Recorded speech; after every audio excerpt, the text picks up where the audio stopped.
En ce temps-là, Jésus disait à ses disciples, « Lorsque vous priez, ne rabâchez pas comme les païens. Ils s'imaginent qu'à force de paroles, ils seront exaucés. Ne les imitez donc pas, car votre Père sait de quoi vous avez besoin avant même que vous l'ayez demandé. Vous donc, priez ainsi. Notre Père qui est aux cieux, que ton nom soit sanctifié, que ton règne vienne, que ta volonté soit faite sur la terre comme au ciel. Donne-nous aujourd'hui notre pain de ce jour. Remets-nous nos dettes, comme nous-mêmes nous remettons leurs dettes à nos débiteurs. Et ne nous laisse pas entrer en tentation, mais délivre-nous du mal. Car si vous pardonnez aux hommes leurs fautes, votre Père céleste vous pardonnera aussi. Mais si vous ne pardonnez pas aux hommes, votre Père non plus ne pardonnera pas vos fautes. Acclame la parole de Dieu. Frères et sœurs, dans notre marche vers Pâques, en traversant ce moment de désert, ces jours, ces 40 jours de carême que nous traversons, le Seigneur Jésus prend le soin de nous apprendre à prier à travers cette belle prière de notre Père, une prière qui vient du fond de son cœur et qu'il nous transmet pour que nous nous adressions à son Père. Et cette prière a beaucoup de demandes. Et l'une des demandes les plus marquantes dans cette prière sur laquelle le Seigneur revient à la fin, c'est cette demande de pardon. Et ce fait pour nous d'accorder aussi le pardon aux autres. Pardonne-nous nos péchés, comme nous pardonnons aussi à ceux qui nous ont offensés. Le Seigneur finit en disant, si vous pardonnez aux hommes leurs fautes, votre Père céleste vous pardonnera aussi. Mais si vous ne pardonnez pas aux hommes, votre Père non plus ne pardonnera pas vos fautes. Frères et sœurs, qu'est-ce que pardonner? Pourquoi dois-je pardonner à mon frère? Je dois pardonner à mon frère et à ma sœur parce que comme lui, moi aussi je commets des erreurs. Moi aussi je fais des fautes. Moi aussi j'ai dû plus d'une fois déjà l'offenser. Et de ce fait, moi aussi je ne suis pas sans faute. Je suis tout aussi pécheur que lui. En plus de cela, avant d'en arriver là, je dois pardonner parce que comme chrétien, le Seigneur m'invite à suivre ce chemin. Ce chemin qui est en quelque sorte comme un chemin qui débloque tout. Un chemin qui abat tous les murs. Un chemin qui remet ou qui reconstruit des ponts, comme le dira le pape François, entre nous. Pour cette raison, et pour la simple raison que je suis chrétien et que le Seigneur m'y invite et me dit que le pardon est possible, alors je me mets dans cette perspective, je me mets sur ce chemin de pardon. Pardon à l'égard de mon frère, mais aussi de demande de pardon à mon frère si je l'ai offensé. Il faut déjà que je sois conscient de cela. Je suis comme mon frère ou ma soeur pécheur et de ce fait, je ne suis pas aussi saint que je le crois, je ne suis pas aussi pur que je le crois. La seule personne vraiment sainte qui ait existé dans cette vie, c'est notre Seigneur Jésus-Christ.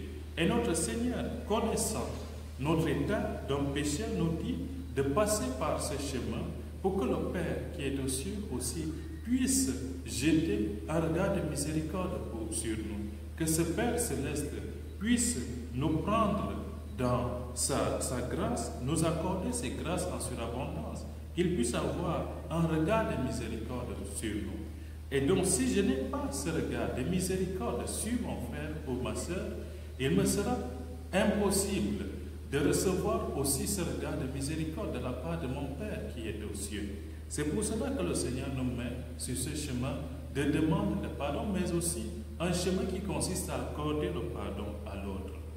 Alors, comment puis-je accorder le pardon à mon frère? Il faut simplement, frères et sœurs, comprendre d'abord, comme je le disais tout à l'heure, que mon frère qui vient à moi, qui vient me demander pardon ou qui a besoin de mon pardon, que ce frère qui m'a offensé, que moi aussi, je suis semblable à ce frère, que je ne suis pas peut-être aussi saint que je le crois, que je ne suis pas peut-être dépourvu de tous ses péchés comme je le pense souvent, et que comme lui, je suis un homme ou une femme qui est capable aussi de faillir en chemin. Je suis capable de le blesser, je suis capable de lui faire du mal, et que, comme tel, moi aussi, j'ai besoin de lui demander pardon. Lorsque le frère ou la sœur s'avance vers nous pour lui demander pardon, il faut avoir cette force et ce courage, cette audace évangélique pour relever son frère. Parce que le pardon, frères et sœurs, relève l'autre, redonne de la dignité à nos frères et sœurs. Le pardon est capable de briser certains verrous. Le pardon est capable de débloquer certaines situations que nous, parfois, nous ne mesurons pas. Et lorsqu'on ferme son cœur à son frère ou à sa sœur, cela fait beaucoup de mal. Et il y en a qui se plaisent à rester là et à dire qu'ils ne pourront jamais accorder ce pardon à leurs frères et sœurs, qui ferment leur cœur à leurs frères et sœurs. Écoutons ce que nous dit le Seigneur. Si vous ne pardonnez pas aux hommes leurs fautes, votre Père Céleste ne vous pardonnera pas vos fautes aussi. Et cela, nous devons tenir cela. Si nous voulons que le Père Céleste nous pardonne, nous devons accorder ce pardon à nos frères et sœurs. Pardonner, ça ne veut pas dire qu'on soit faible. Ça ne veut pas dire qu'on soit lâche. Ça ne veut pas dire qu'on ignore tout le mal qu'on nous a fait. Non. Pardonner, c'est simplement accepter d'épouser le cœur de notre Seigneur Jésus-Christ. C'est accepter de comprendre que mon frère, ma sœur, est un homme pécheur. Et comme tel, j'accepte de l'embrasser dans cet état. J'accepte de le relever de cet état, de lui redonner sa dignité.